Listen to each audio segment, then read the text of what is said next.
Más, recordarles que pueden conectar con nosotros a través de las redes sociales en Instagram, No Se Diga Más Radio, y en Twitter, No Se Diga Más RD. También estamos en vivo con ustedes a través de la página web www.rumba985fm.com.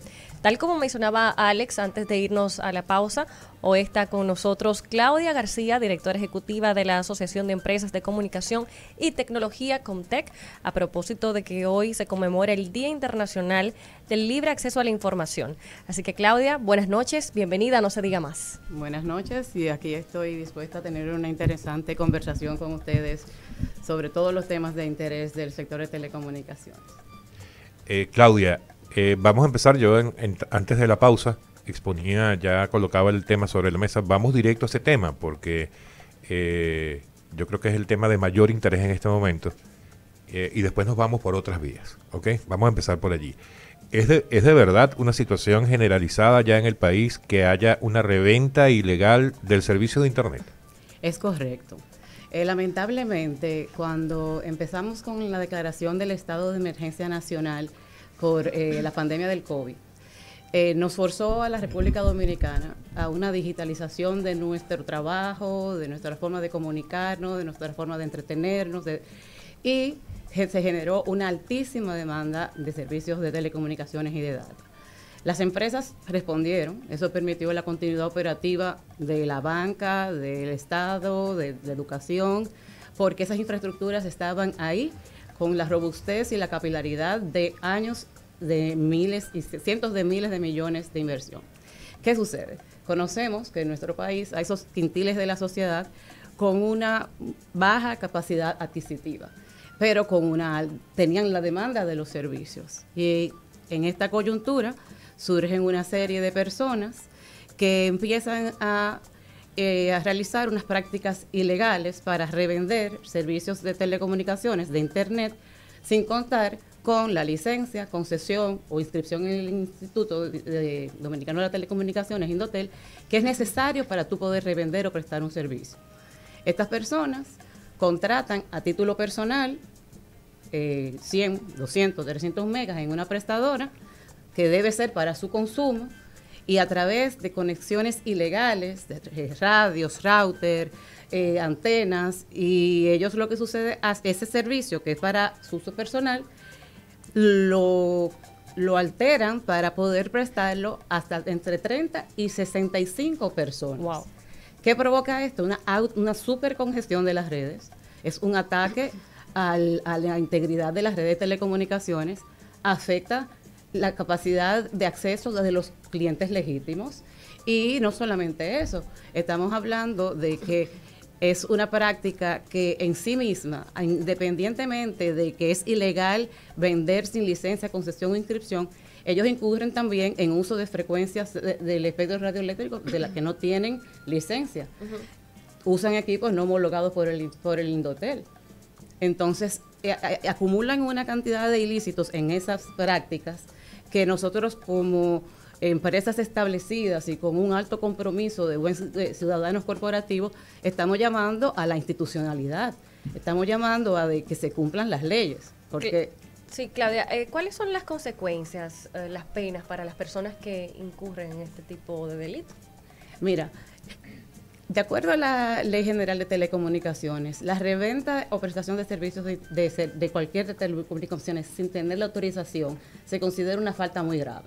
Entonces, la ley establece una gradualidad de la sanción que puede ser hasta un máximo de 300 cargos de incumplimiento. Eso es un índice que se calcula cada año, pero en realidad hacer el cálculo ahora no va a ser...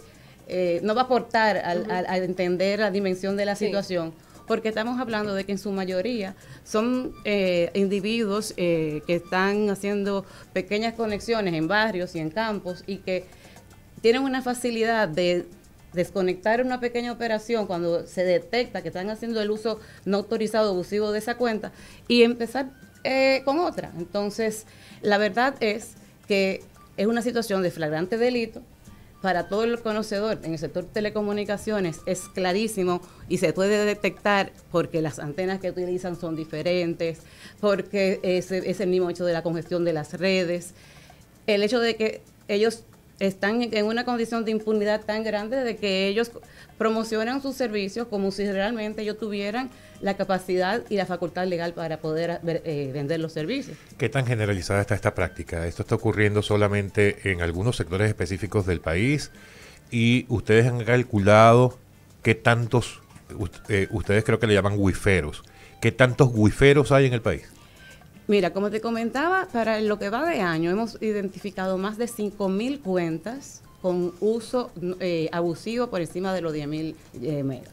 O sea, no quiere decir que por cada cuenta de esa atrás haya un wifero, porque uno puede tener 3 o 4 cuentas. La realidad es que nosotros podemos identificar que ellos dicen que ellos van a los lugares donde las empresas no tienen interés económico de desplegar sus redes y que ellos sí llegan. Y eso es un paradigma que hay que romper, porque ellos no han desplegado un solo metro de fibra óptica. O sea, la excusa de ellos es que como las telefónicas no llegan a tales lugares, entonces ellos cubren esa necesidad. Pero la realidad es que donde más prolifera esta práctica es en los barrios populosos, donde están servidas las redes de las prestadoras establecidas. Estamos hablando de que en Santo Domingo, Villa Agrícola, La Puya, Ainamosa, en Santiago, Pekín, Virella, son barrios que las prestadoras están, el centro de Moca, el centro de Baní, Boca Chica, San Cristóbal. O sea, no es real de que ellos están llegando a ese lejano pueblecito olvidado por las prestadoras. Ellos están simplemente donde están las prestadoras, reciben ese servicio de fibra óptica para su consumo, lo degradan a un formato inalámbrico a través de esos puntos de acceso que ellos crean para revender. Y entonces, ¿qué sucede? Ahí se degrada la calidad del servicio, ahí el Estado se afecta. ¿Por qué? Porque la recaudación del impuesto selectivo al consumo y TEVIS, contribución al desarrollo de las telecomunicaciones, no se percibe, porque son entes completamente en la informalidad. Antes de ir a tema de autoridades y temas más críticos, en el caso particular de esos clientes que de alguna manera se están aprovechando, esas personas que están subcontratando ese servicio, por llamarlo de alguna forma, ¿cuál es el factor por el que ellos se sienten atraídos más por esa oferta que ir directamente a una compañía telefónica? ¿Se los venden a precios muy bajos? ¿Cómo funciona? El incentivo realmente es puramente económico. Y es puramente económico, y tampoco el criterio de calidad, ellos lo sopesan mucho, porque imagínense cómo el servicio que ellos reciben, de no ser una fibra que es un servicio fijo, ellos lo reciben por vía inalámbrica. La diferencia es que como ellos saben que están atendiendo su demanda en base a una oferta ilegal, no hay reclamo. Sin embargo, ¿qué pasa cuando una prestadora tiene una situación? Hay todo un régimen de consecuencias. Hay situaciones, obligaciones de reclamos internos entre las empresas, sino ante el Indotel. O sea, estamos diciendo de que ellos dicen, nosotros llegamos donde las empresas no llegan. Ellos pueden llegar porque ellos ponen una antena en un tubo y de ahí transmiten y conectan a sus usuarios. Lamentablemente, las empresas de telecomunicaciones para llegar a esa última milla requieren autorizaciones de los ayuntamientos y de los municipios donde ellos están. Cada repetidor que ustedes ven en el techo de un edificio, cada antena que ustedes ven de una empresa de telecomunicaciones que se necesita para llevar esa última milla de la fibra óptica, antes de estar ahí, ha pasado por un proceso de solicitud de autorizaciones al ayuntamiento, que tiene un costo, de solicitud de la frecuencia específica que va a utilizar ese elemento de transmisión para verse con el resto de la red. Ellos simplemente ponen su router, ponen su radio, ponen una base, un tubo, dependiendo de qué tan sofisticado es el wifero, y empiezan a vender. Pero ven acá, Claudia, ustedes como asociación o cada compañía, al identificar esta situación, ¿no puede dirigirse al punto y quitar estos artefactos que están afectando la calidad de su servicio? Quien tiene la calidad para hacerlo es el Indotel. La Ley General de Telecomunicaciones es muy bondadosa por las facultades que le otorga a este órgano regulador. ¿Y qué hace el Indotel? Bueno, nosotros como CONTEC hemos planteado esta situación desde enero de este año. Y a la fecha solamente hemos tenido conocimiento del cierre de 3 centros. Recientemente, este domingo, hubo una agrupación de este tipo de actores informales del sector de telecomunicaciones que hicieron una especie de proclama pública en donde el presidente de esa agrupación decía, somos 386, de los cuales casi 100 estamos legales. Los otros están en el proceso y desde que pueda se van a legalizar.